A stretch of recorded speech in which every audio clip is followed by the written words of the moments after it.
وودد بالصخور ميادان أرضه. الصلاة والسلام على أشرف الأنبياء والمرسلين النبي المؤيد والرسول المصدق المحمود الأحمد المصطفى الأمجد أبي القاسم محمد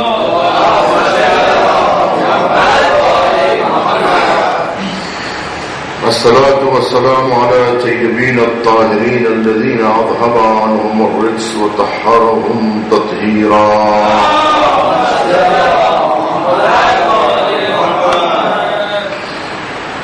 أما بعد فقد قال الله سبحانه وتعالى بسم الله الرحمن الرحيم يا أيتها النفس المطمئنة ارجعي إلى ربك راضية مرضية فادخلي في عبادي وادخلي في جنتي. صلوات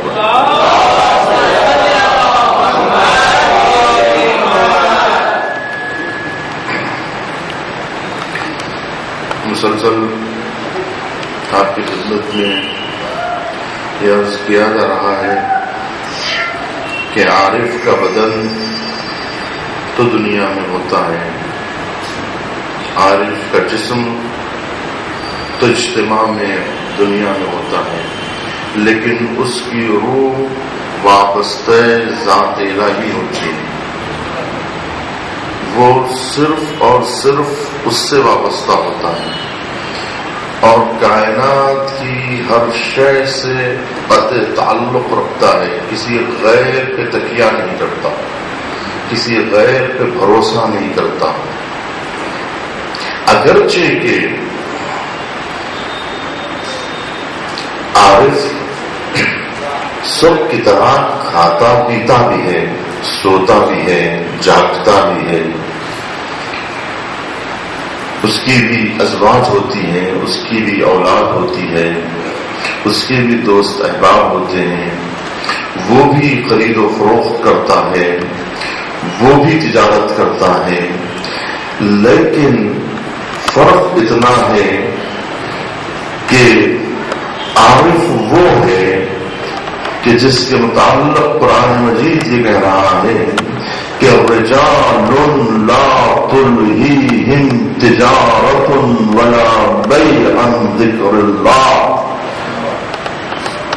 مردان خدا وہ ہیں کہ جن کو تجارت اور خرید و فروخت انہیں ذکر الہی سے محروم نہیں کرتی. وَلَا يَشْغَلْهُمْ عَنْ ذِكْرِ اللَّهِ طَرْفَةَ عَيْنٍ. حدیث میں وارد ہوا ہے کہ اللہ کے ذکر سے کوئی چیز انہیں مشغول نہیں کرتی، چشم زدن کے لیے بھی. وہ چشم زدن کے لیے بھی اللہ سے غافل نہیں رہتے. ایک چیز ہے جو چھائی رہتی ہے ان کے ذہن میں کہ وہ اس سے غافل نہیں رہتے، اگرچہ کہ وہ ہنستے اور بولتے ہیں، اگرچہ کہ وہ کھاتے اور پیتے ہیں، اگرچہ کہ وہ جاگتے اور سوتے ہیں، اگرچہ کہ وہ خرید و فروخت کرتے ہیں، لیکن ایک چیز ہے جو ہمیشہ ان کے ذہن پہ چھائی ہوئی ہے جس سے وہ غافل نہیں رہتے. ہر آن اس کا ذکر ان کے سامنے رہتا، کبھی وہ یاد الہی سے غافل نہیں ہوتے. ایسے موقعوں پر بھی جبکہ نازک مواقع ہوتے ہیں، اس موقع پر بھی وہ بھولتے نہیں ہیں. مثال کے طور پر میں آپ سے عرض کروں کیونکہ اس کا سمجھنا بہت دشوار ہے. اس کے لیے ایک ادنا سی مثال یہ ہے کہ جیسے کسی قریبی عزیز کا جب انتقال ہو جاتا ہے تو چند دن تک وہ غم چھایا رہتا ہے، اگرچہ کہ وہ شخص جو مغموم ہے وہ کھاتا پیتا ضرور ہے، دوستوں سے ملتا ضرور ہے، لیکن چونکہ قریبی عزیز کو جیسے سگے بھائی کو یا سگے باپ دنیا اپنے سے جدا کر لیا ہے تو وہ غم باپ کی جدائی کا غم، ماں کی جدائی کا غم، بھائی کی جدائی کا غم چند دنوں تک اس کے ذہن پہ ایسے چھایا رہتا ہے کہ کسی چیز میں اس کا دل نہیں لگتا. یعنی وہ اگر کچھ کرتا بھی ہے تو ہم ہر آن وہ چیز اس پر غالب رہتی ہے. وہ اسے جھٹکنا بھی چاہے، یعنی اپنے سے دور بھی کرنا چاہے، اس سے لا تعلق بھی ہونا چاہے اور تھوڑی دیر کے لیے کنارہ کش بھی ہونا چاہے تو نہیں ہو سکتا ہے، کیونکہ ہر آن وہ چیز یاد آتی ہے. پھر تھوڑی دیر کے بعد پھر وہ چیز یاد آنے لگتی ہے. لاکھ دوست ہنسانے کی کوشش کرتے ہیں، لطیفے سناتے ہیں، ہوٹل میں جاتے ہیں، چائے پلاتے ہیں، پھر بھی ایک اندر سے ایک چیز ہے جس کو وہ بھول نہیں پا رہا ہے. یہی چیز ہوتی ہے کہ عبد ہمیشہ ایک لحظے کے لیے اس سے غافل نہیں ہوتا. صبح اٹھتا ہے تو وہ یاد آ جاتا ہے، جیسے کوئی عظیم سرمایہ لے کے سو رہا ہو. جاگتا ہے تو ایک دم اس کا خیال آنے لگتا ہے کہ وہ محسوس کرتا ہے کہ گویا وہ لٹیروں کے درمیان میں سرمایہ لے کے جا رہا ہے. جیسے مثال کے طور پر میں کہتا ہوں، اگر کوئی شخص بمبئی کے ٹرین میں سفر کیا ہے تو میری مثال کو بہتر سمجھے گا کہ بمبئی کی لوکل ٹرین میں کوئی سفر کر رہا ہے اور اس کے پاس لاکھوں روپیے اس کے جیب میں ہے یا اس کے ساتھ ہے. وہ چاہے کتنا ہی لوگ اس کا ذہن بانٹنا چاہے، لیکن چونکہ وہ محسوس کرتا ہے کہ یہ مجمع کہیں اگر ایک لمحے کے لیے بھی میں غافل ہو جاؤں تو میرا یہ سرمایہ لٹ جائے گا. وہ ایک لمحے کے لیے بھی غافل نہیں ہونا چاہتا، بس اپنے ذہن پہ وہ بات کو چھایا رکھتا ہے کہ ایک سرمایہ ہے میرے پاس اور اطراف میں لٹیرے لوگ موجود ہیں، کہیں ایسا نہ ہو کہ میرا سرمایہ لٹ جائے.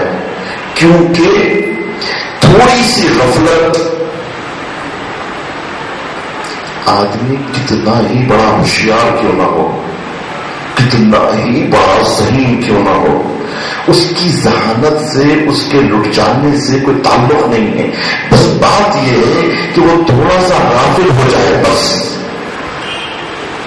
ذہن اس کا کہیں اور بڑھ جائے تو اس کا جیب خالی ہو جاتا ہے.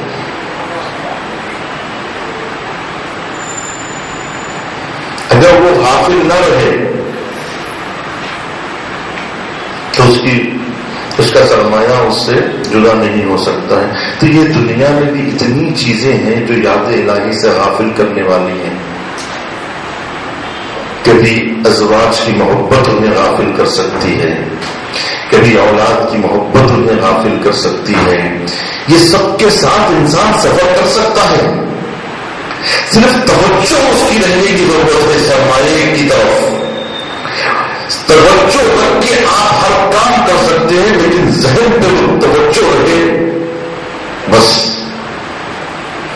اسی لیے تو کہا گیا کہ وہ اٹھتے بیٹھتے کروٹیں لیتے ہوئے اللہ کو یاد کرتے ہیں. یذکرون اللہ قیاما وقعودا وعلی جنوبہم یتفکرون، کہ وہ اٹھتے اور بیٹھتے اللہ کو یاد کرتے رہتے ہیں کہ اللہ ان کے ذہنوں سے ہٹتا نہیں ہے. جب اللہ ان کے پاس ہوتا ہے نا تو ایک نور ہے ان کے قلب میں، جیسے ایک سرمایہ ہے ان کے پاس. وہ جو میں نے آپ کو 2 دن پہلے روایت سنائی تھی، کتنے لوگوں نے آ کے کہا کہ ہمیں نیند نہیں آئی ساری رات. وہ روایت سننے کے بعد حقیقت بھی یہی ہے، مجھ پر بھی یہی گزری اور یہ واقعیت ہے، یہ واقعیت ہے کہ موت کے بعد اللہ یاد نہیں آتا. موت اس قدر بڑا جھٹکا ہے کہ موت کے بعد میں نے آپ کو مثال دی تھی کہ ایک ہلکا سا حادثہ انسان کی حافظے کو ختم کر دیتا ہے، تو موت اتنا بڑا حادثہ ہوتا ہے کہ اس کے بعد نہ ماں کا چہرہ یاد رہتا ہے نہ باپ کا چہرہ یاد رہتا ہے، بلکہ اللہ کا نام بھی بھول جاتا ہے، رسول کا نام یاد نہیں رہتا۔ اسی لیے قبر میں پہلا سوال اتنا ہی ہوگا، بتا تیرا رب کون ہے، بتا تیرا رسول کون ہے۔ اور وہ جو روایت تھی دوسری، اس میں یہ تھا کہ جب جہنمی سے پوچھا گیا تھا کہ تیرا رسول کون ہے، تو 100 سال کے بعد بس اتنا یاد آیا کہ وہ جس پر قرآن نازل ہوئی تھی، 100 سال کے بعد صرف اتنا بھی نام یاد نہیں آیا۔ تو یہ جو کہتے ہیں کہ ہم زندگی بھر حسین حسین کہہ رہے تھے، ہم زندگی بھر علی علی پکار رہے تھے، تو یہ سمجھتے ہیں کہ مرنے کے بعد بھی ہم کو علی کا نام یاد رہے گا۔ نہیں، یاد نہیں رہے گا، اس لیے کہ آپ زبان سے کہتے تھے، آپ نے روح کی گہرائیوں میں نہیں اتارا تھا۔ خود امام حسین کہتے ہیں کہ دین ان کی زبان پر ہے، جب دنیا ان کے آڑے آ جاتی ہے تو قلت دیانون، دین والے لوگ بہت کم رہ جاتے ہیں۔ تو جب زبان پر ہے نا، تو زبان جب بند ہو جائے گی، خیال میں نا جب خیالات ختم ہو جائیں گے، تفکرات ختم ہو جائیں گے، اس لیے کہ خیالات ختم ہو جانے والے، یہ حافظہ ہے نا، یہ حافظہ مرنے کے بعد ختم ہو جانے والا ہے۔ صرف روح و نفس باقی رہے گا۔ اسی لیے کہا گیا کہ نفس کو پاکیزہ کرو۔ قرآن کا حافظہ ذہن میں ہے نا، حافظ قرآن کو قرآن یاد نہیں رہے گی پہلی رات، مرنے کے بعد حافظ قرآن کو ایک آیت بھی یاد نہیں رہے گی، کیونکہ وہ اس کے حافظے میں تھا قرآن، اور موت سے حافظہ ختم ہو جاتا ہے، نفس باقی رہتا ہے۔ اگر وہ آیتیں نفس کے اندر اتاری تھی،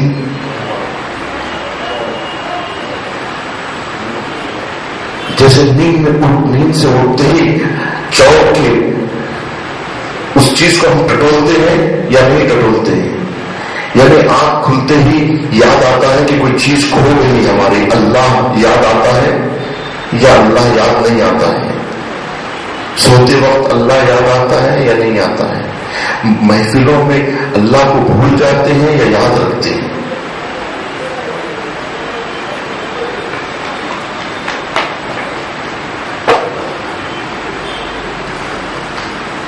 ذکر پروردگار زبان پہ نہیں ہوتا، اور لفظ ذکر یاد کو کہتے ہیں، لفظ ذکر پکارنے کو نہیں کہتے۔ اذکرونی اذکرکم کا مطلب یہ نہیں ہے تم میرا ذکر کرو میں تمہارا ذکر کروں گا، یعنی تم زبان سے مجھے پکارو میں زبان سے تمہیں پکاروں گا، یہ مطلب نہیں ہے۔ مطلب یہ ہے کہ تم مجھے یاد رکھو میں تمہیں یاد رکھوں گا، تم مجھے یاد رکھو میں تمہیں یاد رکھوں گا۔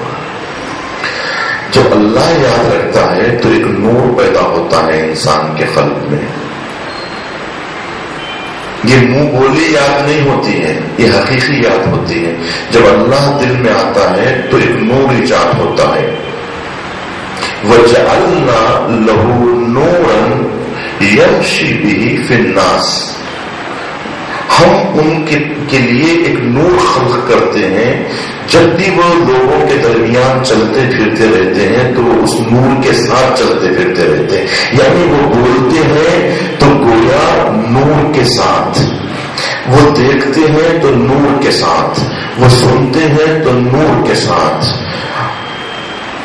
وہ گفتگو کرتے ہیں تو نور کے ساتھ، یعنی وَجَعَلْنَا لَهُ نُورًا، ہم ان کے لیے ایک نور قرار دیتے ہیں۔ یہ یاد الہی کے ساتھ ایک نور آ جاتا ہے، وہی نور انہیں تقویت پہنچاتا ہے، انہیں اکیلے پن کا احساس نہیں ہوتا، وہ نور ہمیشہ ان کے ساتھ رہتا ہے، جو انہیں دوسروں کی ضرورت کو نہیں محسوس ہونے دیتا کہ اللہ ان کے لیے کافی ہو جاتا ہے. حسبنا اللہ ونعم الوکیل ونعم المولا ونعم النصیر. ان کے لیے اللہ کافی ہو جاتا ہے، پھر انہیں غیر خدا کی ضرورت نہیں پڑتی. کیوں؟ اس لیے کہ اللہ جب ہوتا ہے تو سب ہوتے ہیں، اللہ نہیں ہوتا تو کچھ بھی نہیں ہوتا. سلوات پڑھے محمد.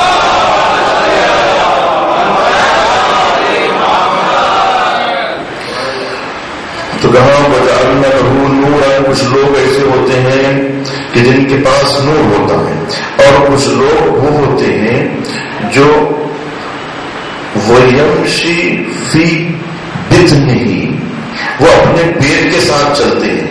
کچھ لوگ ہوتے ہیں جن کا ہم و ہم صرف پیٹ ہوتا ہے. قرآن کہہ رہا ہے کچھ لوگ ایسے ہوتے ہیں جو جن کا ہم و ہم صرف شکم ہوتا ہے، وہ صرف شکم پوری کے لیے سوچتے ہیں. یعنی جب بھی فکر کرتے ہیں کیسے پیٹ بھرے گا، ابھی کھانا کھائے، ابھی پھر سوچتے ہیں پھر کیا کھائیں گے. ابھی کھا ہی رہے ہیں، کھاتے ہوئے کہتے ہیں اس کے بعد کہاں ملنے والا ہے، پوچھتے ہیں. پہلے کھا تو لو، اس کے بعد پوچھو تو نہیں اب اس کے بعد کہاں جانا ہے، کہاں کھانا ملے گا. پھر وہ جب کھاتے ہیں تو پھر سوچتے ہیں، پھر رات میں کھاتے ہیں تو کہتے ہیں صبح میں کیا کھائیں گے. ایک صاحب مجھے فون کر کے کہہ رہے تھے کہ بھائی آپ کیا قوم کی فکر میں ہیں، ہم لوگ ایسے لوگ ہیں جو رات کو کھائیں تو صبح میں سوچنا پڑتا ہے. یعنی ایسے لوگ ہیں جو رات میں کھائے تو پھر صبح کی سوچنا پڑتا ہے، یعنی ہمارے پاس کچھ ہوتا نہیں ہے. تو ایسے لوگوں کو کیا ضرورت پڑی ہے ادھر ادھر کی سوچنے کی، جن کے لیے سوچنے کے لیے یہی کافی ہے کہ رات میں کھائے تو صبح کا سوچنا پڑتا ہے. اتنا آسوخا نہیں ہوتا ان کے پاس. تو یہ فکر بہت ہے، یعنی معاش کی فکر بہت بڑی فکر ہے. یہ فکر کو رکھتے ہوئے اور کوئی فکر کرنا کیا معنی رکھتا ہے. تو قرآن کہہ رہا ہے وَمِنْهُمْ مَن يَمْشِي فِي بِطْنِهِ، ان میں سے کچھ لوگ ایسے ہوتے ہیں. یعنی قرآن مجید کہہ رہا ہے کہ لوگوں میں سے کچھ لوگ ایسے ہیں کہ جو لوگوں کے درمیان نور کے ساتھ چلتے ہیں، اور کچھ لوگ ایسے ہیں جو شکم کے ساتھ چلتے ہیں. جو شکم کے ساتھ چلتے ہیں لوگوں کے، یعنی ان کے ہم و غم اور پوری فکر معاشیات میں لگی رہتی ہے. کیسے بینک بیلنس پڑے گا، کیسے دولت آئے گی، ہمیشہ دولت چھائی رہتی ہے. اور خواب میں بھی یہی دیکھتے ہیں کہ کہیں دولت ہاتھ سے چھینی نہ جائے، اس فکر میں رہتے ہیں کیونکہ ذہن پہ وہ چیز چھائی رہتی ہے.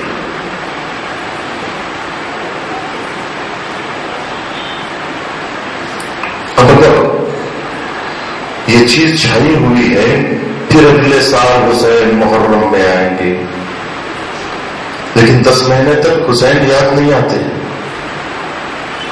حسین چلے جاتے ہیں. پھر کب آتے ہیں؟ پھر اگلے برس حسین محرم میں آئیں گے، باقی رہی حیات تو یہ غم منائیں گے. یعنی یہ غم دل سے چھوڑ دیتے ہیں محرم جانے کے بعد. پھر اگلے سال تازہ کیا ہے، پھر علی اکبر کے داغ کو بول کے پھر تازہ کرتے ہیں آئندہ سال. اس کا مطلب یہ ہے کہ غم ان کی زندگی کا لازمہ نہیں بنا، غم ان کی روح میں داخل نہیں ہوا. یہ غم کے ساتھ چلتے پھرتے نہیں ہیں، بلکہ غم ان کے لیے ایک چورن کی طرح ہے کہ چند دن کے لیے یہ غم کو وہ استعمال کرتے ہیں، اس کے بعد وہ غم کے بوجھ کو اٹھا کے پھینک دیتے ہیں. تو غم ان کے لیے ایک بوجھ ہے. غم حسین بوجھ نہیں ہے، غم حسین ہماری حیات کی لازمہ ہے. اس لیے کہ غم حسین ہی وہ غم ہے کہ جس نے ہمیں جینے کا سلیقہ سکھایا. غم حسین وہ ہے جس نے ہمیں توحید کا درس دیا ہے. غم حسین وہ ہے کہ جس نے ہمیں بتایا ہے کہ اللہ کی محبت کے آگے نہ اولاد کی محبت ہے، نہ جگر پاؤں کی اہمیت ہے. ماں بہن کی ناموس بھی ناموس خدا کے بعد ہے. اگر عزت خدا خطرے میں پڑ جائے تو پھر ماں بہن کے رضا کی نہیں، اللہ کی حرمت کی فکر کرو. یہ ہے معراج امام حسین کی. تو کربلا معراج ہے ان لوگوں کی کہ جو نور کے ساتھ اٹھتے ہیں، نور کے ساتھ بیٹھتے ہیں. ان کے وہاں پر متحد کو ہم درک نہیں کر سکتے.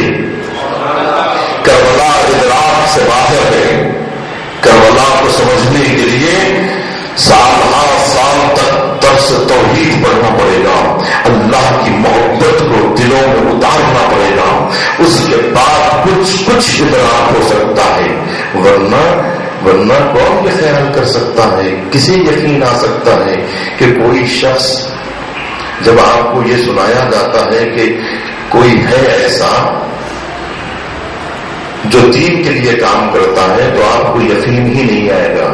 آپ کہیں گے اس دنیا میں سب باتیں چھوڑو، آج کی دنیا میں کون ہے جو دین کی فکر کرتا ہے؟ صرف فکر کرنا آج کے لیے آپ یقین نہیں مان سکتے کسی بھی شخص کے بارے میں کہ وہ آج کے اس دور میں دین کے بارے میں بھی فکر کرتا ہے. ایسے انسان کا آپ تصور بھی نہیں کر سکتے آج کے ماحول میں کہ کوئی اللہ کے بارے میں سوچ بھی سکتا ہے. سوچنے والے پر تعجب کرتے ہیں آپ، اور یقین نہیں کرتے کہ آج کے دور میں کوئی اللہ کے بارے میں بھی سوچتا ہوگا. تو پھر اس دور کے لوگ کربلا کو کیسے سمجھیں گے؟ جب آپ اس بات کا یقین نہیں کر سکتے کہ کوئی اللہ کے لیے کام کرتا ہے، تو آپ کو یقین نہیں آتا، تو پھر آپ کو کربلا کیسے یقین آ رہی ہے؟ اس لیے کہ کربلا کو بغیر کسی ذاتی اغراض کے، بغیر کسی مقصد کے، سب کچھ اللہ کی راہ میں لٹا دینے کا نام ہے. امام حسین کو کربلا میں کوئی دولت کے ملنے کا امکان تھا، ثروت کے ملنے کا امکان تھا، جنگ و حشر کے لیے کا امکان تھا. 10ویں محرم کی صبح تو یہ سارے امکانات ختم ہو گئے تھے نا، حیات کا امکان بھی ختم ہو گیا تھا. پھر امام حسین علیہ السلام کیوں اتنا اپنا پورا خاندان داؤ پہ لگائے ہوئے ہیں اور ہتھیلی پہ لیے کھڑے ہوئے ہیں؟ کس کے لیے ہے؟ وہ لوگ جو اللہ پر ایمان نہیں رکھتے وہ کربلا کو کیسے سمجھ پائیں گے؟ کیا اللہ بھی ایسی کوئی چیز ہے جس کے لیے انسان اپنا گھر بار اجاڑ سکتا ہے؟ جس کے لیے صبح اٹھ کے ہم 2 رکعت نماز نہیں پڑھنا چاہتے اس کو راضی کرنے کے لیے، تو وہ لوگ یہ کیسے تصور کر سکتے ہیں کہ کوئی ایسا بھی ہو سکتا ہے کہ جو اپنے پورے خاندان کو اللہ کی راہ میں قربان کر دے؟ کیا اللہ اس قابل بھی ہے کہ جب اس کی محبت پیدا ہوتی ہے تو آدمی ہر چیز کو قربان کر دیتا ہے؟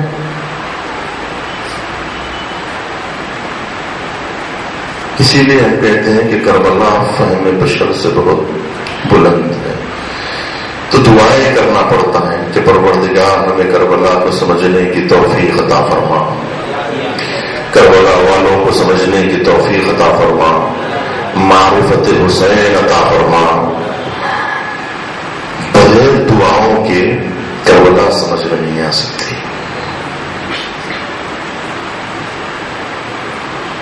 امام حسین کے خون میں اتنی تاثیر ہے آج ہے کہ اگر وہ خون اب بھی کسی کی رگوں میں آ جائے اور وہ جذبہ اگر ہمارے اندر پیدا ہو جائے تو ہمارا پورا وجود نور توحید سے جگمگا اٹھے گا. کربلا میں اتنی طاقت ہے کہ کربلا میں آپ کو پورا دین ملے گا صحیح شکل میں. سیرت نبی مکمل شکل میں آپ کو کربلا میں ملے گی. سیرت نبی آپ کو کربلا میں ملے گی. کربلا اب بھی حکومت کو نگل سکتی ہے. کربلا تخت کو تلووں سے مسل سکتی ہے. کربلا خواب کیا آگ پہ چل سکتی ہے. کربلا وقت کے دھارے کو بدل سکتی ہے. کربلا قلعہ فولاد ہے چرواہوں کا. کربلا نام ہے چلتی ہوئی تلواروں کا. کربلا تزلزل ہے محیط دوران. کربلا خرمن سرمایہ پہ ہے برق تمام. کربلا طبل پہ ہے ضربت آواز اذان. کربلا جرأت انکار ہے پیش سلطان. فکر افسوس یہاں کاشت نہیں کر سکتی. کربلا تاج کو برداشت نہیں کر سکتی.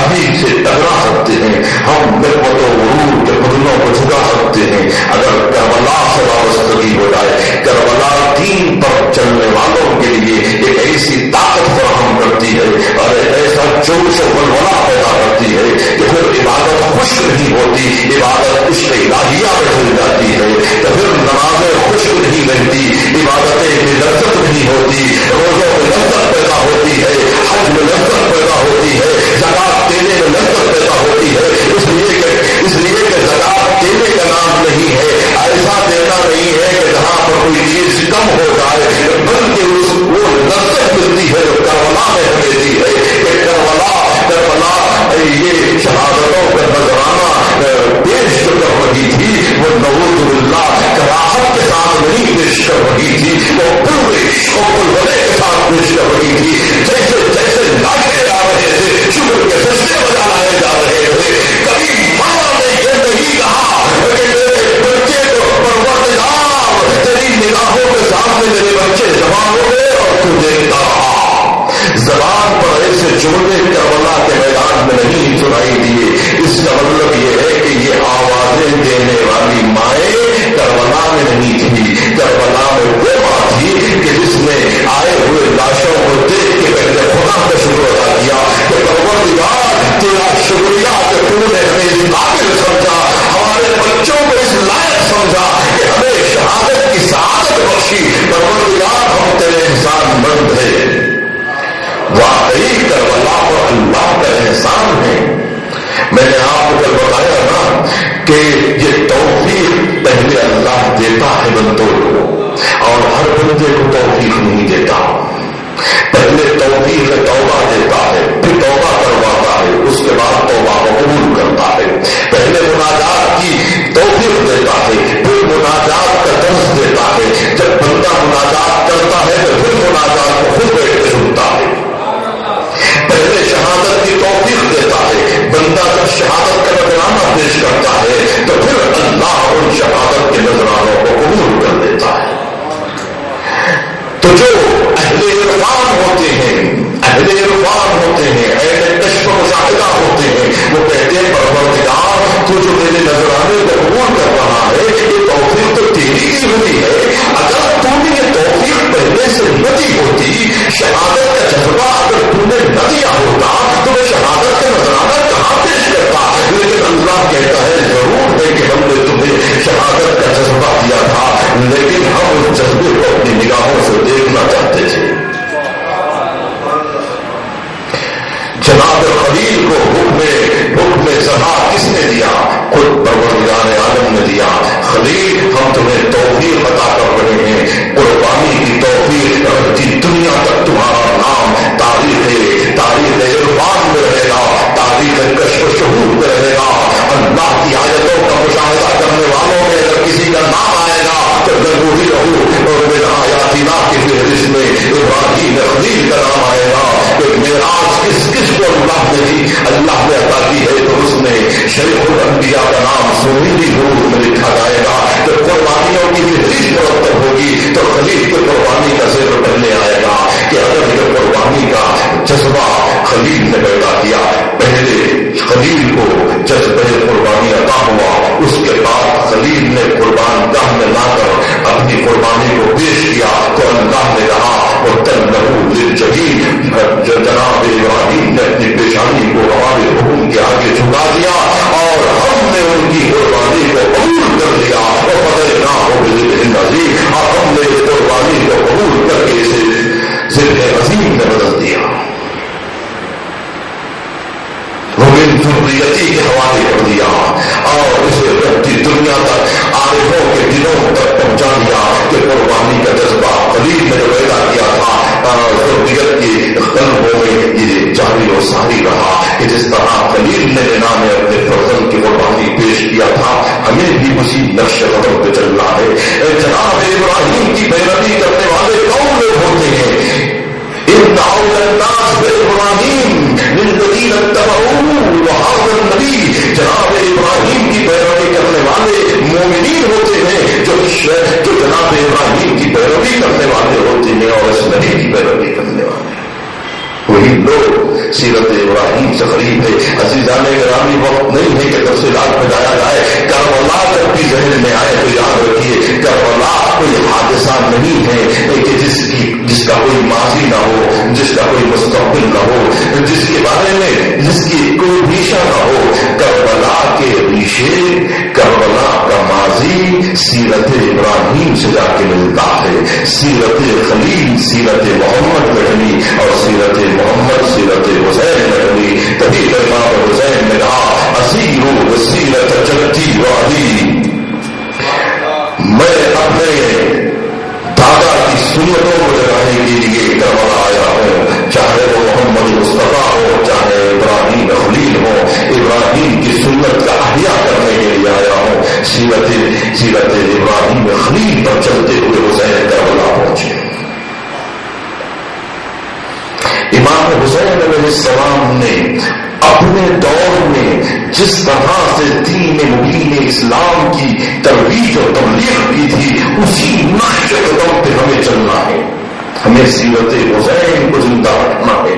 یعنی وہی جذبہ جو امام حسین نے دیا ہے اس کو اپنے سینوں میں سنبھال کے رکھنا ہے کہ اب اپنے دور میں جب بھی امت کو اسلام کی ضرورت پڑے تو امام حسین کی طرح نکل کے باہر آنا ہے. عزیزان گرامی, کبھی جسم زندہ ہوتا ہے, کبھی جسم مر جاتا ہے, کبھی روح زندہ ہوتی ہے, کبھی روح مر جاتی ہے, اور کبھی قوم زندہ ہوتی ہے, کبھی قوم مر جاتی ہے. اگر جسم مر جائے تو اسے دفن کر دیا جاتا ہے, اور روح ابتلاء کا شکار ہو جائے تو اسے قتل کر دیا جاتا ہے. اسی طرح سے اگر قوم مر جائے تو وہ بھی زندوں کے درمیان رہنے کے قابل نہیں ہوتی.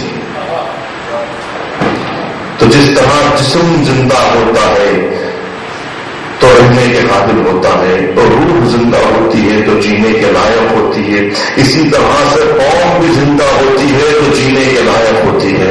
لیکن اگر یہ مر جائے تو مردہ قوم کو زندوں کے درمیان نہیں رکھا جاتا, اس سے وہ خود بھی متاثر ہوں گے اور دوسروں کو بھی متاثر کر دیں گے. اس لیے اس کو زندہ کرنا ضروری ہے. اصلاح امت بہت ضروری ہے. تو جس وقت امام حسین علیہ السلام کا جو دور تھا, اس دور میں کچھ لوگوں کے جسم بھی زندہ تھے, کچھ لوگوں کی روحیں بھی زندہ تھی.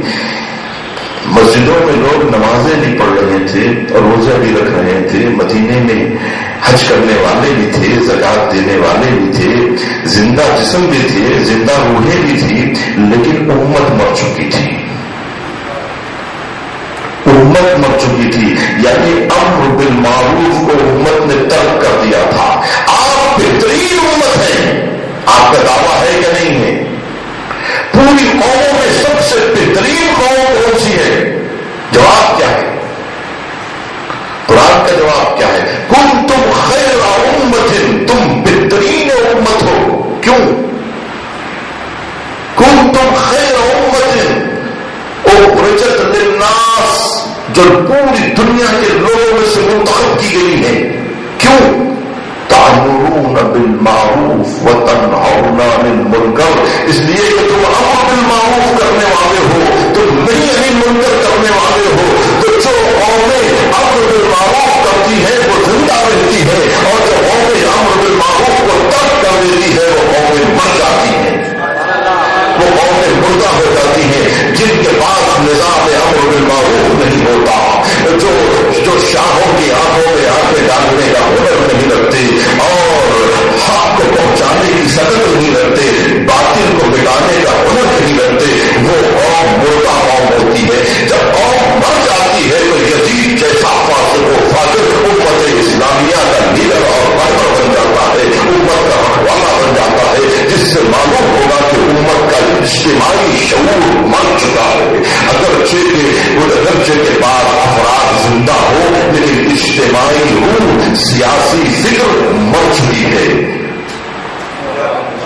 جب شعور اجتماعی مر جاتا ہے تو صدام غالب آ جاتا ہے, نمرود غالب آ جاتا ہے, اور باقی حکومتیں غالب آ جاتی ہے, بدکردار لوگ غالب آ جاتے ہیں. جس اسلامیہ میں آپ نے دیکھا کسی ملک پر ذاتی غالب آ گیا تھا، کسی ملک میں حسنی مبارک آ گیا تھا، کسی ملک میں سلطان بیٹھا ہوا تھا، کسی ملک میں آل خلیفہ ہے، کسی ملک میں آل سعود ہے۔ اس کا مطلب یہ ہے کہ امت کا شعور مر چکا تھا۔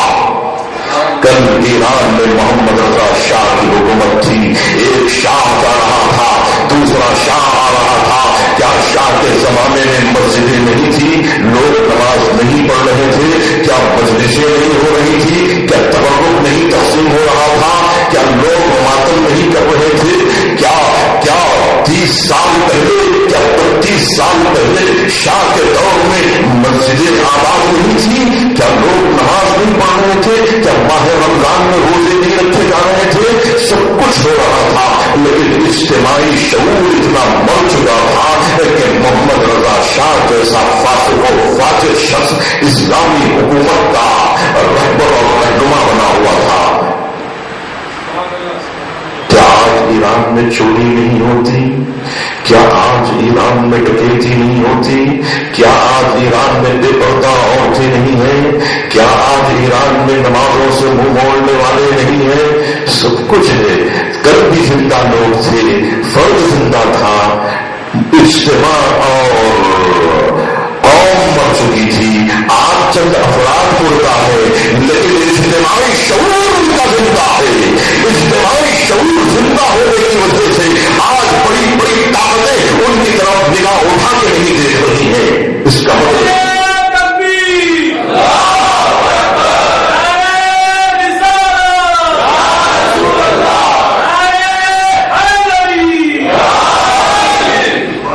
اجتماعی شعور اس چیز کا نام ہے، امر بالمعروف اس حقیقت کا نام ہے۔ لوگ نماز کو واجب سمجھتے ہیں، روزے کو واجب سمجھتے ہیں، لیکن امر بالمعروف کو آپ لوگ واجب سمجھتے ہیں؟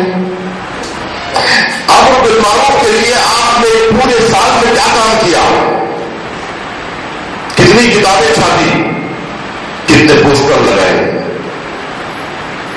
کتنے مبلغین بھیجے، کتنی کتابیں چھپی، کتنے رسالے چھپے، کتنے پروگرام بنائے، کیا کیا امر بالمعروف کے لیے؟ امر بالمعروف کی مثال ایسی ہے جیسے اس صحن میں جھاڑو دینے کی مثال ہے۔ یہاں کھانا کھایا جا رہا ہے، پانی پیا جا رہا ہے، لوگ سو رہے ہیں، اٹھ رہے ہیں، لیکن جھاڑو نہیں دی جا رہی ہے، سو ہو رہا ہے۔ شادیاں ہو رہی ہیں، میتیں نکل رہی ہیں، سب کچھ ہو رہا ہے، لیکن جھاڑو نہیں دی جا رہی ہے۔ اگر جھاڑو نہ دی جائے تو کیا ہوگا؟ کسی بھی حال میں جھاڑو نہ دی جائے، کسی بھی محل میں جھاڑو نہ دی جائے، کسی بھی مسجد میں جھاڑو نہ دی جائے، کسی بھی حسینیے میں جھاڑو نہ دی جائے، کعبۃ اللہ میں اگر جھاڑو نہ دی جائے کیا ہوگا؟ چاہے کعبہ ہو، چاہے مسجد ہو، چاہے حسینیہ ہو، چاہے آپ کا گھر ہو، صفائی ضروری ہے یا نہیں؟ اگر صفائی کرنے والے تعطیل کر دیں،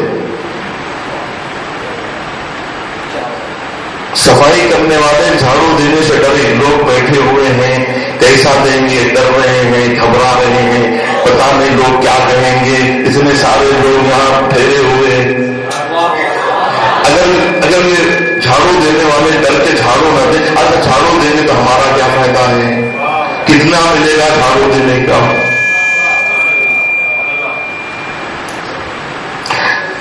اچھا، ایک آدمی نے کوئی بھی نہ دے کیا ہوگا؟ ایک سال نہ دے تو کیا ہوگا؟ اسے کہتے ہیں باطن کی جب نگاہیں کھل جاتی ہے تب کچرا نظر آتا ہے۔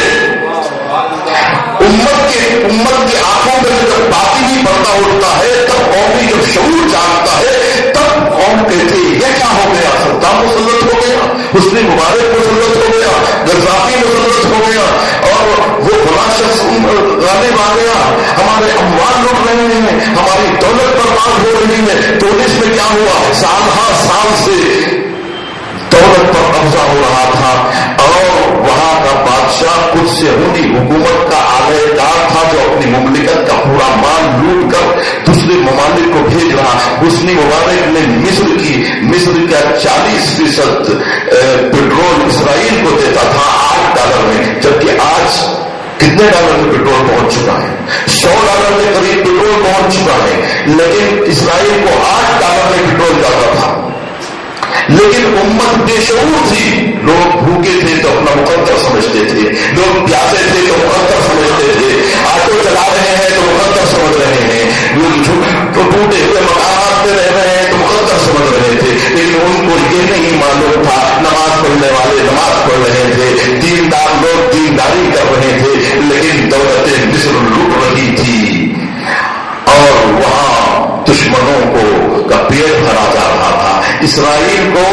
اسرائیل کا شکمپر کیا جا رہا تھا تاکہ بے گناہ فلسطینیوں کا قتل عام کیا جائے. تمہارے بھائی مر رہے تھے, تمہاری عزت بحال ہو رہی تھی, ملت اسلامیہ بھوک سے مر رہی تھی, لیکن تم ظالموں کو اپنا ڈول دے رہے تھے. جب شعور ملت مر جاتا ہے تو ان کے رہبر ان کے ساتھ ایسا مذاق کرتے ہیں.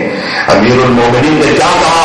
لا تقربوا الامر بالمعروف والنهي عن المنکر فیولى علیکم شرارکم ثم تدعون لا یستجاب لکم.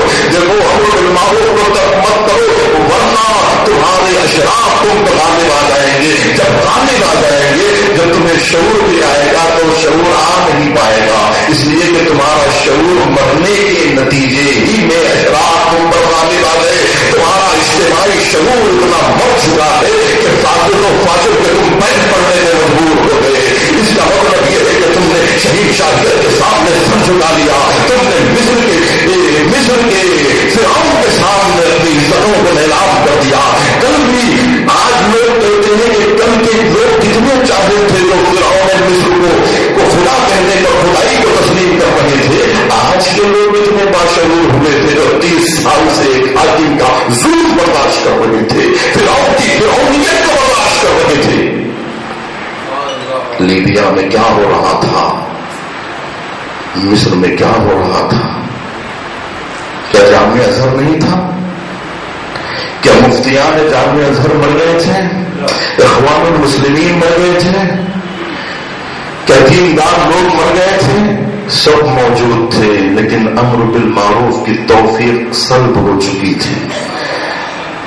کسی کے اندر یہ جرأت نہیں تھی کہنے کی کہ یہ فرعون مصر, یہ حسنی مبارک ہمارا مال لوٹ رہا ہے, ہمارے اموال کو غارت کر رہا ہے, ہمارا دل لوٹ رہا ہے.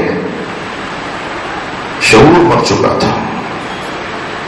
آج بیداری اسلامی کی لہر الحمدللہ شروع ہو چکی ہے. اس کے لیے قربانیاں دینی پڑتی ہیں اجتماعی شعور جگانے کے لیے. آزادی یوں ہی نہیں ملتی. ایران جو آج ابر قدرت اور سپر پاور حکومتوں کے مقابلے میں آنکھوں میں آنکھیں ڈال کر بات کر رہا ہے, یہ سبق ایران نے کس سے سیکھا ہے؟ ملت اسلامیہ سو رہی تھی. سب سے پہلے جو جاگا, کب جاگا؟ یہ لوگ اب جاگ رہے ہیں, 30 سال بعد جاگے. تو ایران سے کتنے سال پیچھے ہوا مصر؟ لیبیا کتنے سال پیچھے ہوا؟ 30 سال پیچھے. اس وقت جبکہ امریکی اکنامی اتنی ڈاؤن ہو چکی ہے کہ اب امریکہ کو اپنے ہی لوگوں کو پالنا مشکل ہو گیا ہے اور اس کا دیوالیہ نکل گیا ہے. اس وقت امریکہ کمزور ہو چکا ہے. 32 سال پہلے امریکہ اتنا قوی تھا کہ اس کے سامنے بولنے کی کسی کو جرأت نہیں تھی. اس وقت ایران میں آواز اٹھائی تھی. تو یہ خمیر کون سا خمیر تھا؟ یہ کربلا کا خمیر تھا. جب کربلا جاگتی ہے تو انقلاب برپا ہوتے ہیں. صلوات پڑھے محمد.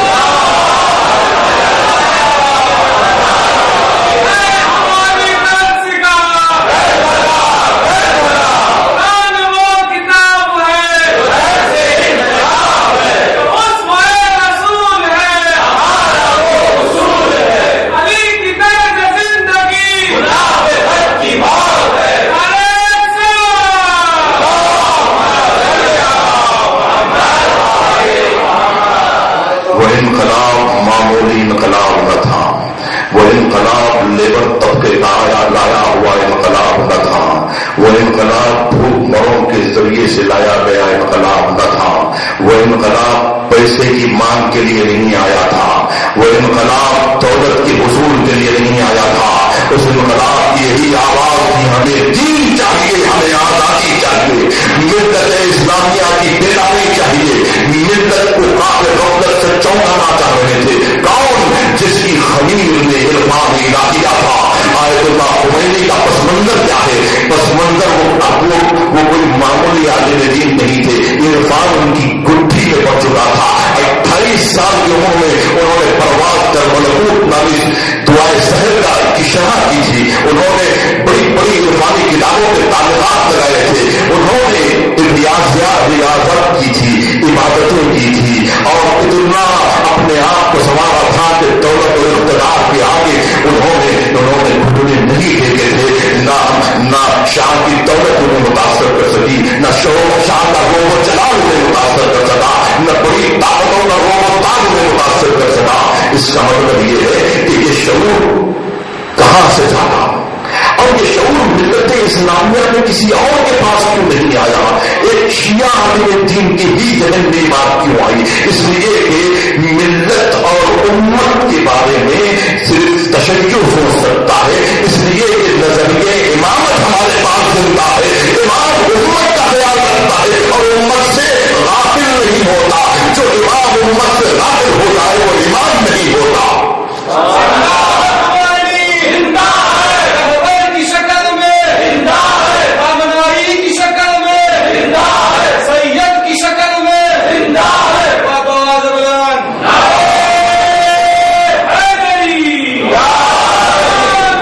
میں یہاں کربلا کی عظمتوں کی طرف بھی اشارہ کروں۔ آج جو لوگ کربلا کو نہیں جانتے ہیں وہ لوگ یہ کہہ رہے ہیں کہ امام حسین کو یزید نے بلا کے قتل کر دیا اور کوفے والوں نے قتل کے بلا کے شہید کر دیا۔ اس کا مطلب یہ ہے کہ امام حسین اتنے سادہ تھے، اتنے سادہ لوگ تھے کہ نعوذ باللہ کسی نے انہیں بہکا دیا اور انہیں غلطی سے جھانسے میں لے لیا، نعوذ باللہ، اور گھیر کے شہید کر دیا اور ریتش کے بلا کر ایک مظلومیت کے عالم میں قتل کر دیا۔ کربلا اتنی سادہ نہیں ہے، کربلا یزید کی دماغ میں بھی نہیں آ رہی تھی، کربلا تو حسین ابن علی نے بنائی تھی، کربلا کا تصور حسین نے پہلے ہی کر لیا تھا۔ حسین انتظار میں بیٹھے ہوئے تھے، امت کا گرتا ہوا گراف حسین اپنی نگاہوں کے سامنے سے دیکھ رہے تھے۔ حسین دیکھ رہے تھے ملت کا شعور گرتا جا رہا ہے، پوری ملت کا شعور اس قدر نیچے آ گیا ہے کہ یہ امت امیر شام تو کیا اس کے بیٹے فاسد کو بھی حاکم مان لے گی۔ ہوا یہی جو حسین نے دیکھا تھا، جب فاسد کو فاسد بیٹھ گئے، اب انتظار میں تو حسین کے کوئی موقع ملے تو یزیدیت کو گھیر کے لاؤں گا۔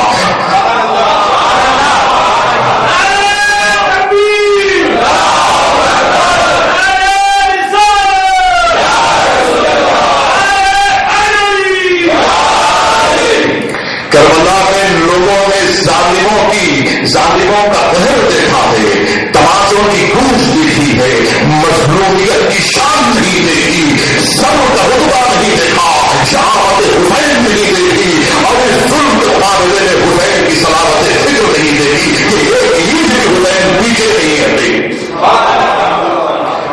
دنیا نے ایک رخ دیکھا ہے، حسین یہی سیرت کے نقوش کو جگانے کے لیے کربلا آ رہے تھے کہ جب تک یہ اندھیرا نہیں سامنے آئے گا حسین کا اجالا نکل کے نہیں آئے گا۔ حسین اندھیروں کا انتظار کر رہے تھے، اپنے چراغ چلائے ہوئے تھے، حسین کربلا کی تیاری کر رہے تھے، اب سے نہیں بلکہ قدیم سے تیاری کربلا کی ہو رہی تھی۔ فاطمہ زینب کو تیار کر رہی تھی اور علی عباس کو تیار کر رہے تھے، کربلا قدیم سے تیار ہو رہی تھی۔ نظر کربلا میں 61 ہجری کو نظر آئی، 61 ہجری کو نظر آنے والی کربلا کو صرف وہ کربلا تھی کہ جنہوں نے امتحان کے موقع پہ دیکھا، درس پڑھتے ہوئے، تربیت لیتے ہوئے، زانوں پہ بیٹھے ہوئے عباس کو نہیں دیکھا، زانوں پہ بیٹھی ہوئی زینب کو نہیں دیکھا کہ خالد نہج البلاغہ نے اپنی زبان ان کی زبان میں دے کر انہیں درس توحید دیا تھا۔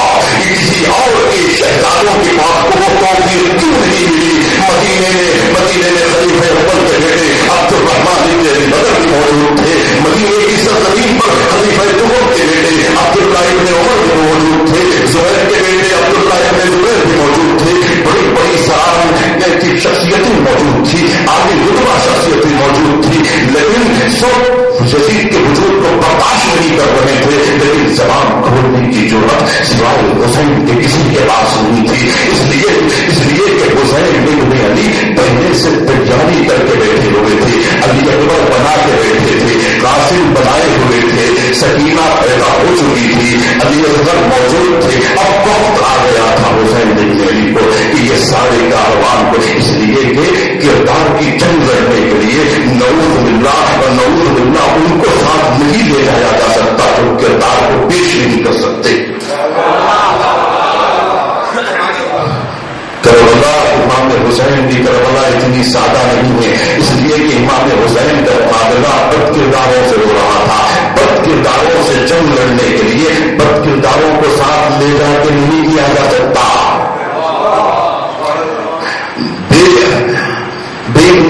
بے انصاف لوگوں سے مقابلہ کرنے کے لیے بے انصاف لوگوں کو ساتھ لے کے نہیں جایا جا سکتا. آج جو ہم سمجھ رہے ہیں کہ ہر کوئی حسین کا نام لے کے حسینی ہو سکتا ہے، یہ ہمارا خیال خام ہے. اس لیے کہ حسین کردار کا نام ہے. کردار والے ہی حسین کے ساتھ آ سکتے ہیں. بد کردار لوگ حسین کے ساتھ آ ہی نہیں سکتے.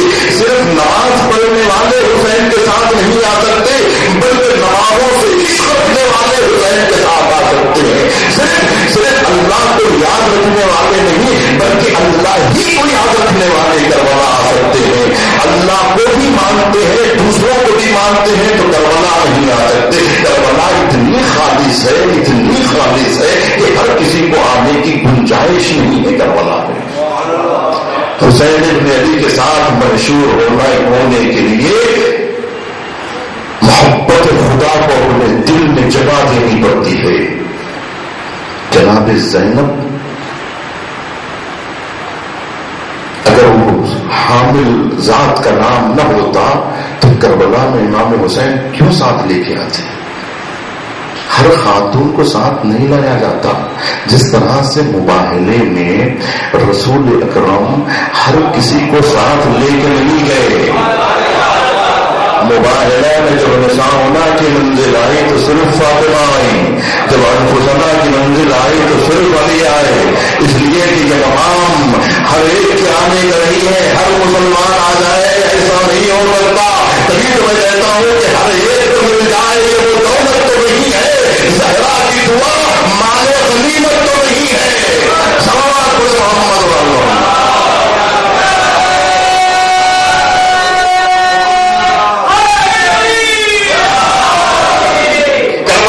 شریف آدمی کے لیے نہیں ہے.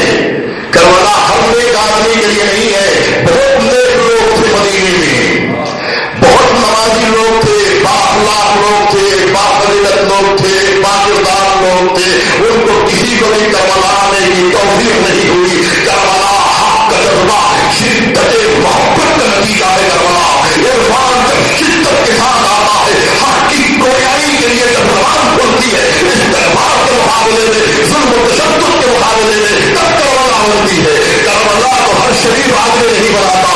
کربلا کو بنانے کے لیے جذبہ حیدر کربلا کی ضرورت ہے.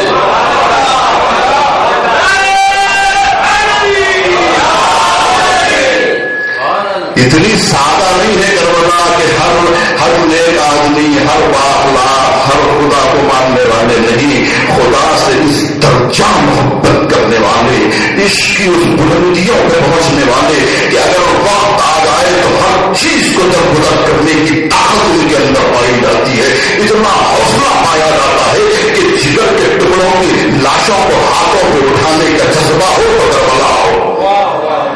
اگر توپوں کو روکنے کا سلیقہ ہو تو کربلا ہو. آگ پہ گرنے کا حوصلہ ہے تو کربلا ہو. تیروں پہ چلنے کا حوصلہ ہو تو کربلا ہو. کربلا آنے کا مطلب یہ ہے کہ بننے مجاہد کا لاشا اٹھانا پڑے گا. کربلا آنے کا مطلب یہ ہے کہ کریئر جوان کے سینے سے برچی کا پھول کھینچنا پڑے گا. کربلا اس لیے کہ کربلا میں کوئی خیرات نہیں بٹ رہی تھی. کربلا میں خلق نہیں تقسیم ہو رہی تھی. کربلا میں دولت نہیں بٹ رہی تھی. کربلا میں موت کا نذرانہ پیش کیا جا رہا تھا. اور امام حسین نے اپنے انصار کو اس منزل تک پہنچایا تھا. اس مقام امتحان گاہ میں حسین تنہا نہیں آئے تھے. سرور کائنات 5 لوگوں کے ساتھ آئے تھے. حسین 72 کو لے کے آئے تھے. تب آؤ، حسین تنہا نہیں آئے ہیں. کربلا کے میدان میں پورے غرض سے پوری شخصیتوں کو سمیٹ کے لا رہے ہیں. جتنی طاقت حسین نے جمع کی ہے تاریخ بشریت میں، اتنا بڑا مجمع اللہ والوں کا نہ کبھی جمع ہوا تھا.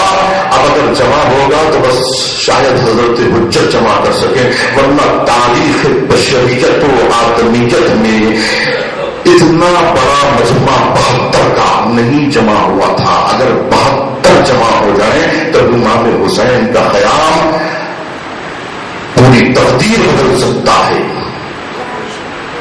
امام حسین علیہ السلام اگر 5 ہو جاتے تو کافی تھا. 18 بنی ہاشم کافی تھے. مدینے سے جتنے لوگ لے کے چلے تھے حسین کافی تھے. اس میں خواتین بھی تھے, بچے بھی تھے, مرد بھی تھے, سب موجود تھے, جوان بھی تھے. امام حسین اتنا گلدستہ لے کے آئے تھے کہ وہ گلدستہ کافی تھا خوشبو پھیلانے کے لیے, عالم کو معطر کرنے کے لیے کافی تھا. میں کہتا ہوں حسین اتنے شمع جمع کیے کہ اس قدر روشنی پیدا ہوئی کہ قیامت تک وہ روشنی باقی ہے. آج ہمیں کیا کرنا ہے؟ وہی جو امام حسین علیہ السلام نے کیا ہے. آج دین کے احیاء کے لیے, دین کو زندہ کرنے کے بارے میں ہمیں سوچنا ہے عزیزان گرامی, کہ دین مبین اسلام کو کیسے زندہ کیا جائے. کربلا کو زندہ کرنے کا وقت آ چکا ہے. انسان کو بیدار تو ہو لینے دو. ہر قوم پکارے گی ہمارے ہیں حسین. قوم اگر پکارے گی تو قوم کی عزت میں اضافہ ہوگا. قوم اگر پکارے گی تو اس کی شرافت میں اضافہ ہوگا, امام حسین کی شان میں نہیں اضافہ ہوگا. قومیں اگر بیدار ہوں گی تو قوموں کا فائدہ ہوگا. یہ اب وقت آ چکا ہے کہ قومیں بیدار ہو رہی ہیں. وقت نہیں عزیزان گرامی, لیکن یہی وہ موقع ہیں جب ہمیں بیدار ہونے کے لیے یہ راتیں اثر انداز ہوتی ہے. بولنے کے لیے تو اور بھی وقت ہے, پورا سال ہے, لیکن یہ ایام جو انسان کے دل و دماغ کو متاثر کرتے ہیں کربلا کی وجہ سے, وہ اور کسی دل میں وہ تاثیر نہیں ہے. غموں کی وہ تاثیر, کربلا کی تاثیر انسانی ذہنوں کو بیدار کر دیتی ہے. آج کون سا ملک ایسا ہے کہ جہاں آواز نہیں آ رہی ہے حسین کی؟ یا حسین کی آواز صدائے عالم میں گونج رہی ہے. اسی لیے تو میں نے کہا یہ معمولی انقلاب نہ تھا, یہ بیداری تشیع کا انقلاب تھا, احیاء دین کا انقلاب تھا. اس انقلاب نے دبی ہوئے افکار تشیع کو زندہ کر دیا.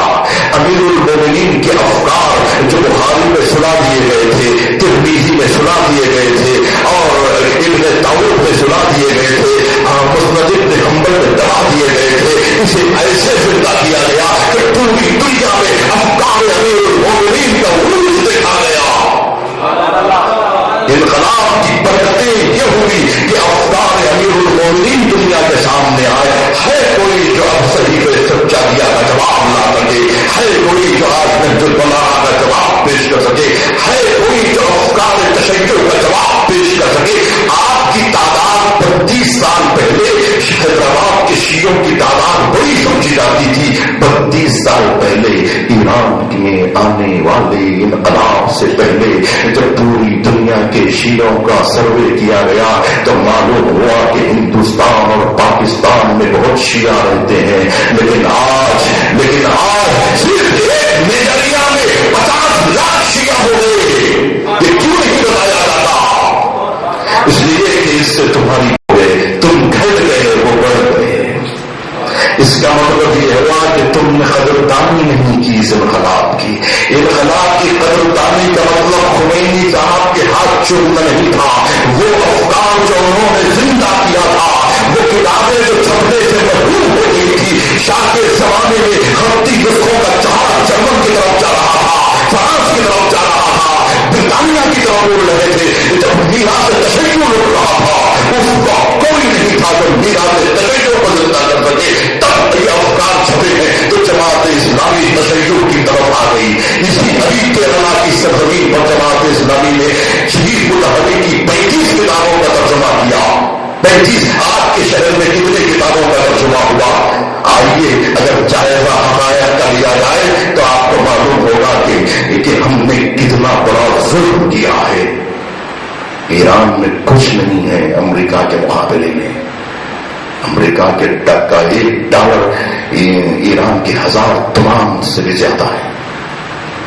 $1 1200 تومان میں ایران کے پاس دولت نہیں ہے، لیکن فکر کی سلامت اتنی بڑی ہے کہ جس فکر کے مقابلے میں نہ ضروریت آج کا مقابلہ کر رہی ہے، کیونکہ یہ دور اسلحوں کا نہیں ہے، ثقافتی جنگ چل رہی ہے، افکار کی جنگ چل رہی ہے، نظریات کی جنگ چل رہی ہے. افکار کی جنگ میں آج جو حروف تھا کہ انگریز کو، آج جو حروف تھا برطانیہ کی یونیورسٹیوں کو، آج جو حروف تھا امریکہ کی یونیورسٹی کو کہ ہمارے سامنے کوئی عالم نہیں ہے، تو آج یہاں کا بچہ قرآن کی زبان میں بولنے لگا. ایک حافظ نہیں، 10 لاکھ حافظان قرآن کا قافلہ تیار ہو گیا.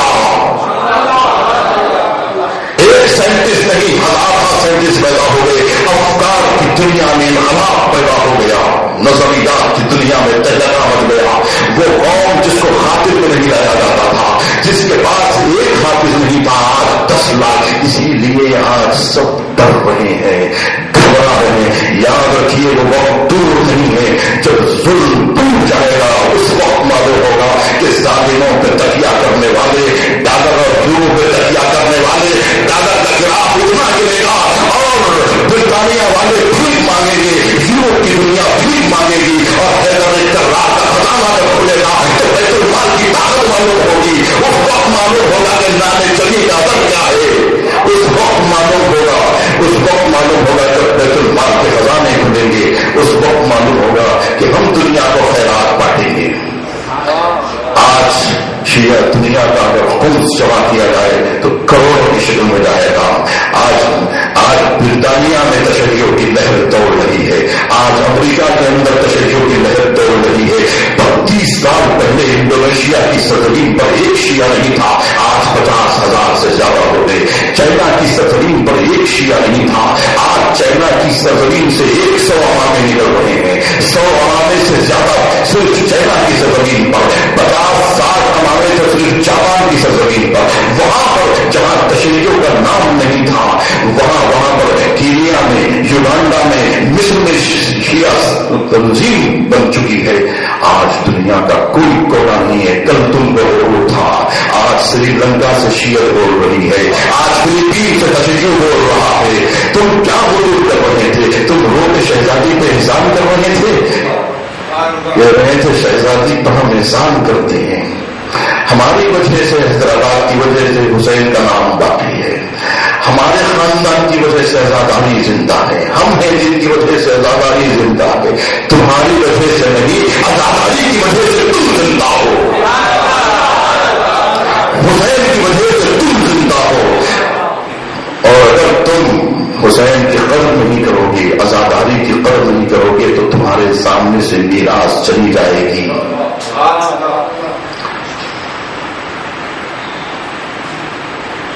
جب تشیع احیا ہو رہا تھا، ہم اس وقت سے لے کے آج تک حیدرآباد کی سرزمین پر کسی ایک شخص کو متاثر نہ کر سکے، جبکہ دنیا لاکھوں کی شکل میں متاثر ہو رہی تھی. جہاں جہاں تم کو دیکھ کے لوگ شیعہ نہیں ہوئے، شیعوں کو دیکھ کے، ہم کو دیکھ کے، مجھے دیکھ کے لوگ شیعہ نہیں ہوئے. اس لیے کہ جہاں ہم کو دیکھا، لوگوں نے کہا ایسے ہوتے ہیں علی کے چاہنے والے، ایسے ہوتے ہیں حسین کے چاہنے والے. بات کرو تو گالی دیتے ہیں، سلام کرو تو تماشے مارتے ہیں، ان کو کتاب دو تو کتاب چھین کے تماشے لگاتے ہیں. ان کے لیے کوئی پیغام دو تو یہ پیغام کو بدل دیتے ہیں. وہ تصویریں جس کو دیکھ کر لوگ سلوات بھیجتے ہیں، تم اس تصویروں کو نکال کے پھاڑ دیتے ہو، تم ان تصویروں کو پھاڑ دیتے ہو. تو تمہاری قسمت میں یہی مردہ ڈھانچے ڈالی ہے تمہاری قسمت کے لیے. اس لیے کہ وہ نورانی چہرے سے تم محروم ہو رہے ہو. ان چہرانی جب انقلاب آیا تھا تو پوری دنیا اپنا ہوا رہا تھا. جو خمینی کا مذہب ہے وہ ہم قبول کرنا چاہتے ہیں. برطانیہ کہہ رہا تھا جو ان کا مذہب ہے وہی ہمیں چاہیے. لبنان کی سرزمین کہہ رہی تھی یہی جو ان کا مذہب ہے وہ ہمارا مذہب ہے. اللہ اکبر. امام حسین کو عباس جیسے ناصروں کی ضرورت ہے، ہم جیسوں کی ضرورت نہیں ہے۔ حضرت عباس کو جو امام حسین ساتھ لے کے آئے تھے، طاقت کی وجہ سے نہیں، شجاعت کی وجہ سے نہیں، کردار کی وجہ سے۔ اس لیے کہ جس لشکر میں جس لشکر میں حبیب ابن مظاہر ہو، جس لشکر میں حافظ کل قرآن برید حمدانی ہو، جس لشکر میں فقیہان عصر ہو، علماء جلیل القدر ہو، اس لشکر میں علمدار کس کو بنایا جائے گا؟ اور کسی نے بھی اعتراض نہیں کیا کہ ہماری موجودگی میں علم عباس کے حوالے کیوں کیا گیا۔ سب نے کہا ہے کہ آقا ہمیں عباس کی اطاعت قبول ہے۔ اگر علم کی بات آئی ہے تو عرض کرو عزیزان گرامی، یہ علم وہ ہے کہ جب دین پہ آفت آتی ہے تو علم لے کے میدانوں میں نکل جاتے ہیں۔ یہ علم اس لیے رکھتے ہیں تاکہ دین کی تحفظ کی بات آئے تو اسے لے کر باہر نکل جائے۔ ہمارے گھروں میں علم بیٹھے ہوئے ہیں جبکہ بحرین میں ہماری لاشیں گر رہی ہیں، ہماری ماں بہنوں کے ساتھ عصمتیں لوٹی جا رہی ہیں، لیکن ہمارا علم بیٹھا ہوا ہے۔ یہ علم اس وقت اٹھایا، اس وقت اٹھانے کی ضرورت ہے۔ یہ لے کے میدان جنگ میں آنے کی ضرورت ہے۔ کم سے کم گورنر کی حوض تک پہنچ کے کہو کہ ہم علم لے کے اداکار آ رہے ہیں، ناموں سے تشیع کو ہم محفوظ رکھنے کے لیے آئے ہیں۔ اٹھا علم ہمارا۔ جب لاشیں گر گئی علم نہیں اٹھا، جب میتیں اٹھ رہی ہیں علم، ہماری مسجدوں میں آگ لگ گئی، قرآن مجید جلا دیا گیا، حسینیہ جلائے جا رہے ہیں، ناموس کی عزت اٹھ رہی ہے، بے بس لوگ مر رہے ہیں، لیکن ہمارا علم نہیں اٹھ رہا ہے۔ تبھی تو کہا جاتا ہے کہ علم ہو تو علمدار بھی ہو۔ علم ہے لیکن کوئی علمدار نہیں ہے، اٹھانے والا کوئی نہیں ہے۔ یہ علم بٹھانے کے لیے نہیں، اٹھانے کے لیے ہے۔ یہ علم لے کے آگے بڑھو۔ میں اکثر کہتا ہوں عزیزان گرامی، توہین علم نہ کرو، تم علم کو پیچھے کر کے خود آگے بڑھ جاتے ہو، اس لیے کہ تم پیچھے چلنا نہیں چاہتے، آگے بڑھ جانا چاہتے ہو۔ تم اٹھانا نہیں چاہتے، بٹھانا چاہتے ہو۔ تم کو گھریرے کے سائے میں رہنا نہیں آتا، اس علم کے سائے میں جینا نہیں آتا۔ علم جو اتحاد کا سبب ہے، تم نے اسے انتشار کا سبب بنا دیا۔ بکھری ہوئی قوموں کو جمع کرنے کے لیے علم اٹھایا جاتا ہے۔ مکے میں جب قافلہ گم ہو جاتا ہے تو علم بلند کیا جاتا ہے کہ دور سے دیکھنے والے لوگ علم کو دیکھ کے چلے آئے۔ یعنی یہ اتحاد کی علامت ہے، یہ علامت ہے، علم ایک اتحاد کی علامت ہے، ایک قوت کی علامت ہے، ایک ایسی علامت ہے جس کے پیچھے لوگوں کو بلایا جاتا ہے، چلایا جاتا ہے، حرکت کا علم ہے، لیکن ہم نے اسے لپٹ کے برکت کا علم بنا لیا۔ ہم اسی سے کچھ لینا چاہتے ہیں، دینا نہیں چاہتے۔ ہم نے ہمیشہ ہمیں حسین سے لینا ہے، کربلا دینا سکھاتی ہے، ہم کربلا سے لینا سیکھے ہیں۔ کربلا دینا سکھاتی ہے، کربلا بھوکوں کو کھانا کھلانا سکھاتی ہے، پیاسوں کو پانی پلانا سکھاتی ہے، دشمنوں کو سیراب کرتی ہے کربلا۔ کتنی مرتبہ میں یہ شعر پڑھتا ہوں کہ قافلے دھوپ میں جس وقت کے چکراتے تھے، ہائے کیا دل تھا انہیں چھاؤں میں لے آتے تھے، تشنا لب دیکھ کے دشمن کو تڑپ جاتے تھے، داد احسان کی ملتی تو شرماتے تھے، دشتے بے آب میں کوثر کی روانی تھے حسین، کشتے انسان پہ برستا ہوا پانی تھے حسین۔ وہ حسین جس نے دشمنوں کو سیراب کر دیا، آج حسین کے بچے التش کی سزائیں بلند کر رہے ہیں، تب حسین نے کہا باپ کیا سبیل آب ہو سکتی ہے کہ سکینہ کی پیاس رک جائے؟ ہم میں سے کوئی ہوتا اور 3 دن کا بھوکا سیراب ہو جاتا، اس وقت مشق سکینہ کو بھرتا، لیکن عباس نے پہلے مشق سکینہ کو بھرا اور اس کے بعد پانی کی طرف دیکھ کے کہا اے پانی میں تجھے کیسے منہ لگاؤں، جس لیے کہ سکینہ کے ہونٹ خشک ہے، علی اکبر پیاسا ہے۔ یہ کردار کی بلندی ہے جس کا مظاہرہ عباس کر رہے ہیں کہ جب تک چھوٹے چھوٹے بچے پیاسے ہیں، میرا آقا حسین پیاسا ہے، میں پانی پی لوں، بچے پیاسے رہ جائے۔ یہ کردار کہاں، ہمارا کردار کہاں؟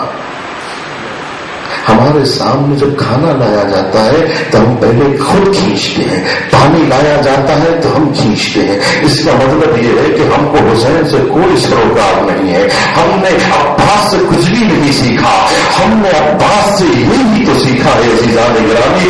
وہ شمر کی صفت تھی کہ بچوں کو کہ پانی بہا دیا کرتے تھے، فرات کا پانی نیزوں اچھل رہا تھا، حسین کے بچے پیاسے تھے۔ وہ کون لوگ تھے؟ وہ کافر نہیں، مسلمان تھے۔ وہ دین کے نام پر حسین پہ پانی بند کیے ہوئے تھے، وہ اپنے کو مسلمان سمجھ رہے تھے۔ نعوذ باللہ امام حسین کو مسلمان ماننے کے لیے تیار نہیں تھے، وہ اپنے کو دیندار سمجھ رہے تھے، حسین کو دین والا ماننے کے لیے تیار نہ تھے۔ حسین پہ تمہاری نظروں میں حسین خطرناک ہے تو 6 مہینے والے نے کیا کیا ہے؟ یہ بچوں نے کیا بگاڑا ہے؟ سکینہ پیاسی ہے، محمد باقر پیاسی ہے، علی اور فاطمہ کی اولادیں پیاسی ہے، بچے آتش کی سزائیں بلند کر رہے تھے، ادھر سے مشق سکینہ آ رہا تھا، مشق کے لیے عباس نے اپنے بازوؤں سے مشق کو پھیر لیا، لیکن ان بازوؤں پر تلوار چلی۔ وہاں ایسا ہوا کہ کہنا بازو قلم ہوا، ایک وہاں ایسا آیا ایک نبھایا بازو قلم ہوا، زمین کے بازو قلم ہو گئے، لیکن ملک سکینہ کو پہنچانے کی آرزو تمام نہ ہوئی، بلکہ مشق سکینہ کو دینے سے قریب کر رہے ہیں۔ بچوں کو نظر آنے لگا کہ اب ملک سکینہ آ رہی ہے، لیکن جب بازو قدم ہوئے سنسناتا اصغر پہ لگا تھا، مشق سکینہ پہ پیوست ہوا، پانی بہ گیا، پانی نہ بہ رہا تھا بلکہ عباس کے دل سے خون کا چشمہ بڑھ رہا تھا۔ مشق سکینہ خالی ہوئی تو رونے کا روح بدل دیا کہ چہرہ کیسے دکھائے ان بچوں کو جو عباس کا انتظار کر رہے ہیں۔ بچے پیار سے تڑپ رہے تھے، یہاں پانی بہ رہا تھا اور عباس نے اپنا روح بدل دیا۔ حسین ابن علی کو آخری سلام کیا، سر پہ گھوڑ لگا تو گھوڑے پہ سمجھ نہ سکے، یہی وہ موقع ہے جہاں کہا جاتا ہے کہ کربلا کے میدان میں ہر شہید کی شہادت کی ایک خصوصیت ہے، عباس کی خصوصیت یہ ہے بازو قلم ہو چکے، سر پہ گھوڑ لگا تو ایسے گھوڑے زمین پر آئے کہ سینے کے مرد زمین پہ پہنچے، بازوؤں کا سہارا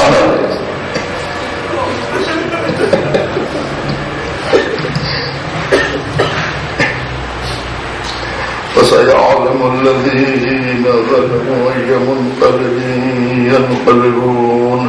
يا الله يا الله يا الله يا الله یا رحمان یا رحمان یا رحیم، پروردگارہ ملت مظلوم کی نصرت فرما، پروردگارہ بیداری اسلامی کی لہر کو کامیابی اور کامرانی عطا فرما، دشمنان اسلام دشمنان دین کو نیست و نابود فرما، پرچم اسلام و مسلمین کو سرفراز فرما، پروردگارہ مریضوں کا شفایاب فرما، حج زیارات کے مشتاقین کو بار بار مشرف فرما، ہمارے دلوں میں نور وحی اور محبت اہل بیت کے نور سے ہمارے قلوب کو منور فرما، پروردگار ہمارے دلوں میں جذبہ حیدری عطا فرما، امام زمانہ جل اللہ تعالی فرجہ الشریف کے ظہور میں تعجیل فرما، ہمیں ان کے ناظرین میں شمار فرما، ایک مرتبہ سورہ ہم سے حاضرین کے مرحومین تمام ارواح عالم، اموات مسلمین، اموات مومنین، بالخصوص جعفر علی مسلم صاحب کی واحد